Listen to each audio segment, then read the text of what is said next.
Hi, I'm Sarah from The Upcoming. So lovely to speak to you, Matthew. Maybe you could just kick off with a brief introduction to your fantastic documentary, The First Wave. Yeah, thank you for having me. The first wave is really a portrait of New York City during the first 4 months of the pandemic. Um, I was granted exclusive access into a hospital in Queens, in New York, and followed a group of doctors, patients, and nurses on the front lines over that time period. And obviously, no one knew just, how this pandemic was going to unfold, even though it was going to be a pandemic when news first came out of China of this new virus. So at what point did you realize what was starting to happen and that you actually wanted to make a documentary about it? I think I first started thinking about it when I was at Sundance in January of 2020. At that point, it was in only in China, not only in China, but it was in China, and starting to probably come into Italy and in Europe. It wasn't in earnest until early March that I started to realize that like this is a film that I really want to make, and it was obviously starting to come into the US at that point. And so I set out to really reach out to hospitals and see where I could possibly film. I think the original conceit of the film was sort of to pay homage to healthcare workers and to try to humanize this issue that was so relegated to stats and to headlines, and to put a human face to this terrifying epidemic. And gaining that access must have been the first hurdle, because I'm sure the hospitals had to kind of weigh up the sort of having to accommodate film crew and everything, but then of course I'm sure they could see the value in allowing exposure of what really was going on behind the scenes. And then of course for you guys, just in terms of logistics, how you even managed to film. So can you talk us through a little bit about that? Yeah, I mean, I think if, at first, to be honest, we got rejected from almost every hospital we reached out to. It's a pretty insane proposition to allow a film crew in at such a moment of terror and fear and unknown. As things, literally hospital buildings were being reformulated to deal with COVID patients, and so. Long Island Jewish Medical Center, where we filmed, was one of the only places that actually said yes.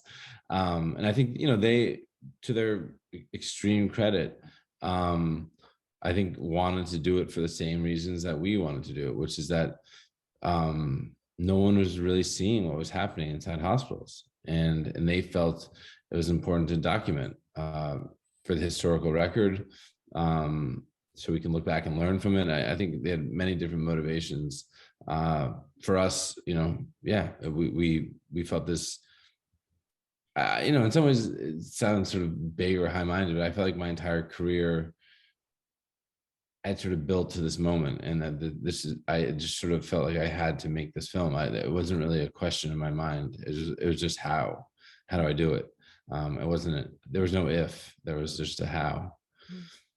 And understanding a film crew's like even been in war zones and things like that, but this must be kind of similar kind of stressful situation, but a completely different scenario to have to kind of even maneuver the equipment, and probably you're having to do hours and hours of footage even to kind of narrow it down to the one you use. So what were the logistics like?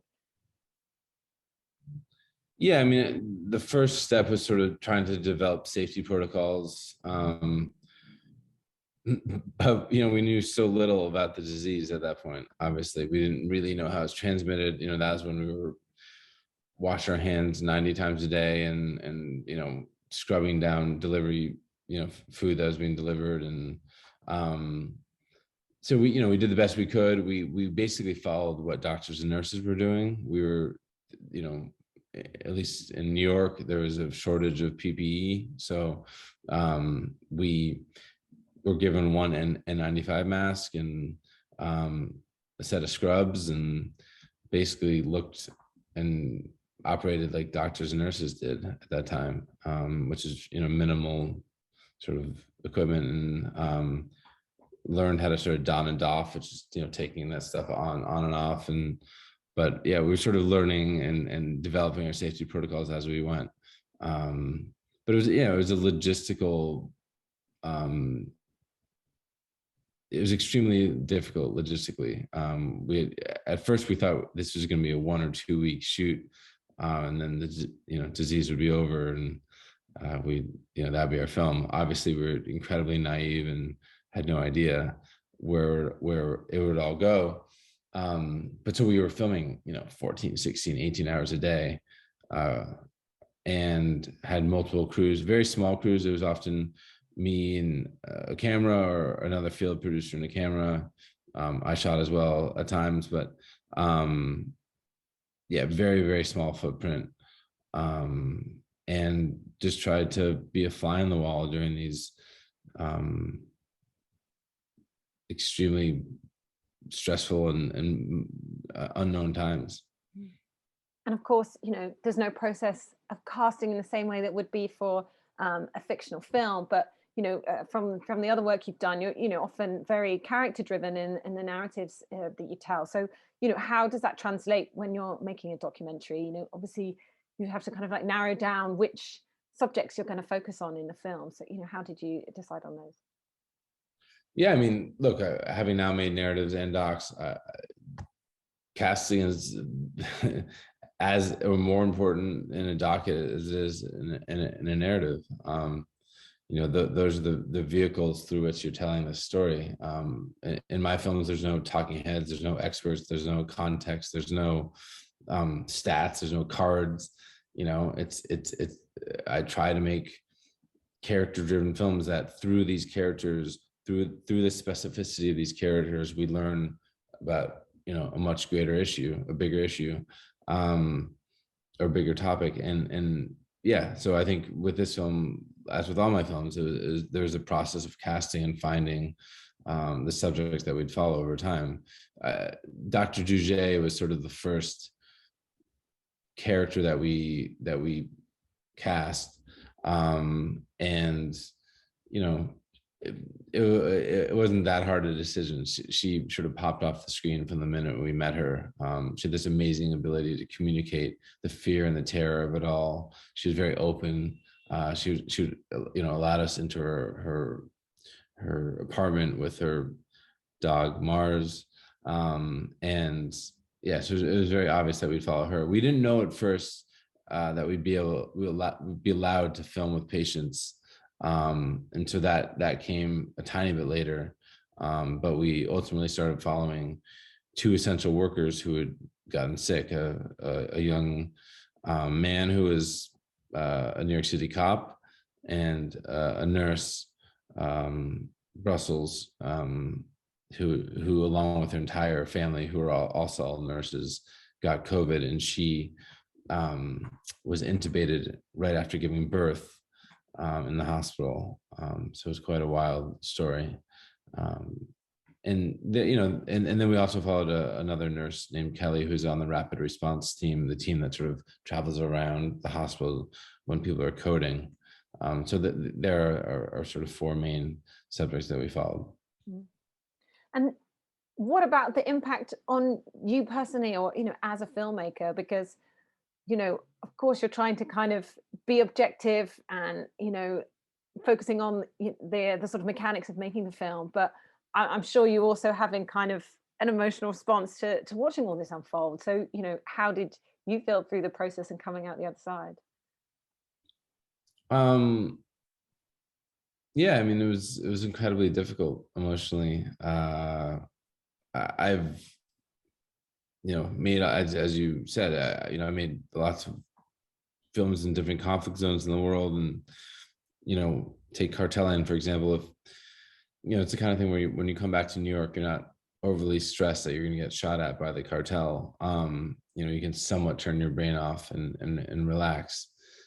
Whereas this was something that we were living the same thing that we were documenting, and it was really full on for a very, very long time, and it couldn't really ever turn off. Being at home was maybe not as stressful as being in the hospital, but in some ways it was a different type of stress. Just making food and getting food, and just the all the things that we all lived, you all lived with, um, was yeah. So um, it was a really really difficult film to make, but I think, and I can speak on behalf of my amazing and entire crew, that despite the fear and despite the difficult nature of it, I've never seen a group of people that were more inspired to make a film. And I think we all felt this huge responsibility to document this story, and I think we just derive so much inspiration from the people that we were filming with.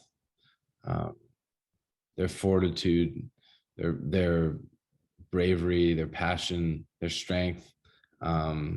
Seeing that every single day is what drove us to make the film and continue to make the film. And I think the film is about many things for me, but I think one of the things the film is about how human beings come together in the face of crisis, and the bonds that are made instantly, that have to be made in these life or death situations, um, was really just incredible to witness. And what do you hope the impact of the film to be? Because of course, when you probably first started making it, it was a bit about showing what was going on behind the scenes, behind the headlines, behind the stats. And of course, the situation's evolved even since then. And, in some ways that could be a time capsule of what was going on then, and a homage to, what the health workers, when they were putting their lives at risk, pre-vaccine times. But there's still a relevance now, isn't there? This virus hasn't gone away, and people still need to kind of understand that there's a risk out there. So what do you hope the impact of the film to be? It's hard to say. I mean, I think I didn't make this film to like have one website that people can click on and it'll change one thing. I mean, that's not that type of film, right? I think I hope 100 people take 100 different things away from the film. It's a film about love. It's a film about family. It's a film about healthcare. It's a film about racial inequality. It's a film about many, many, many different things, and I think there's no question that our world's been changed. Our world has been changed forever. You've been changed. I've been changed. The fabric of society has been changed. The way we communicate has been changed. I mean, look at what we're doing right now. And I hope that the film provides both, obviously, a historical document of that time, but I also hope it sort of allows us, especially at this point of where we are in the trajectory of COVID, to reflect on what's happened, and possibly help us sort of look to move forward. And if we can at least, at the very least, allow people to sort of stop and think and reflect about what's happened, then hopefully we've succeeded a little bit. But it's been really nice the past couple of days. We're screening the film publicly for the first time now, and just to see I've never had a film where there's been such a incredible emotional reaction. It seems to be really touching people in a pretty profound way, and that's really amazing. Like it's been deeply moving to see that, and then it's also been deeply moving to see. I've been very fortunate to have our subjects with us at these screenings, and just to see people react to them. Yeah, I'm gonna not get emotional here, but it's been really amazing. I think for them to feel that love, because it's so isolating. This whole experience has been so isolating, and we've all been our little silos, and them especially. And so to feel the love that they've felt has been really nice.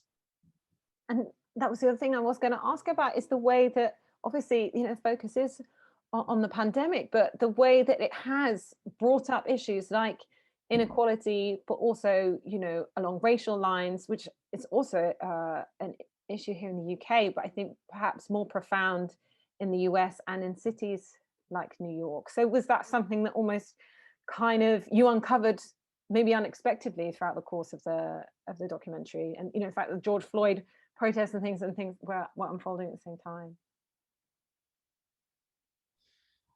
Yeah, I mean, when I was younger, a mentor of mine said, if you end up with the story you started with and you weren't listening along the way, which is good advice for life, is good advice for filmmaking, which don't be dogmatic, be open to the story changing. And that's something that I just held near and dear to my heart every step along the way in my career, and within every film I've made. And this film is absolutely no exception. This film constantly kept evolving and changing, and it's always following where your subjects lead you. And became clear, very clear, that this disease was disproportionately impacting people of color. And then obviously with the killing of George Floyd and the racial upheaval that happened as a result, and the protests that filled the streets of New York and many cities across the country, through Dr. Duje, our main character, she naturally brought us out onto the streets again. And so it became really important to document these dual epidemics that were obviously coexisted during this time period of the first wave, but are deeply, deeply, deeply interconnected.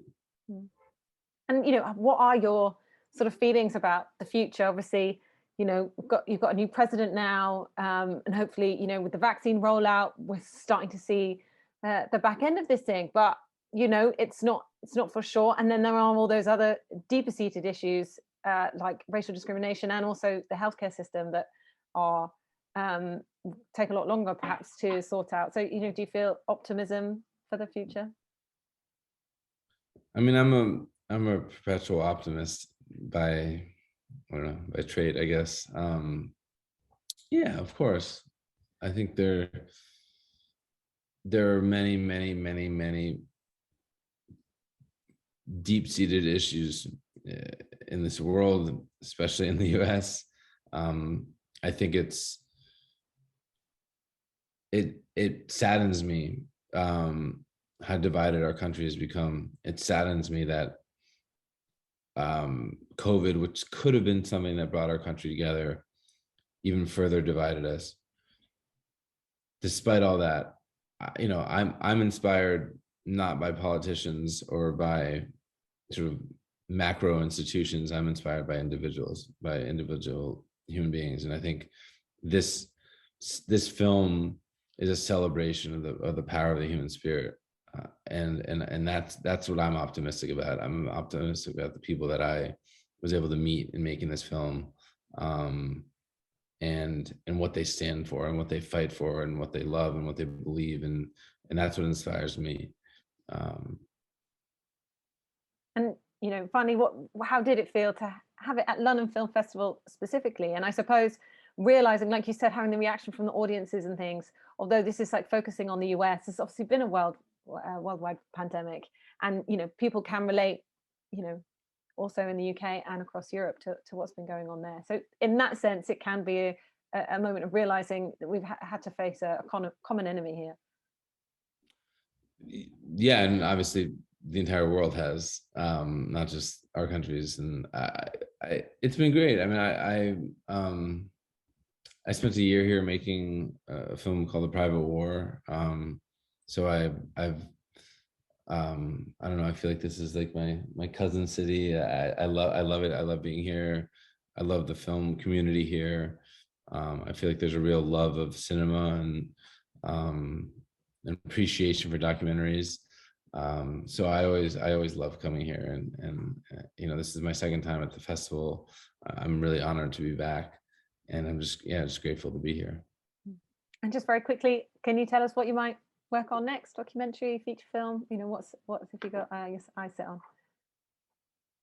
I feel just really, really fortunate to do what I do. I love making films, and I feel especially fortunate to now be able to, sort of play in both playpens of docs and narrative. So I want to keep making both. I want to keep making films that challenge me and scare me and push me. And um, yeah, I think with every film, you grow and you learn, and so I just want to keep doing that. And yeah, I'm working on a few different things now, and we'll see where they all go.